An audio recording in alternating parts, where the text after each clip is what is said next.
Welcome back. Last time, we dissected the reading structure for integrated writing. Today, we tackle the listening section. Your job is to catch how it contradicts the reading. Ready? Let's jump right in. Let's see how the lecture dismantles the reading's theories. First, the professor rejects the residential theory. If hundreds lived there, where are the fireplaces? Only 10 fireplaces for 100 families. Next, the storage theory collapses.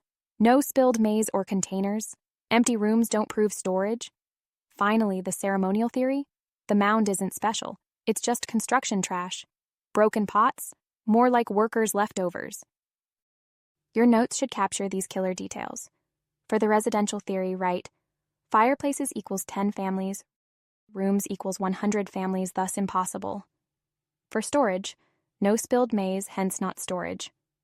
For ceremonies, mound has tools, sand, hence trash, not rituals. Focus on these contrasts. They're your ticket to a high score.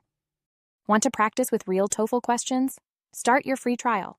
You'll unlock over 4,000 questions, authentic mock tests, and detailed AI feedback that fixes your mistakes line by line.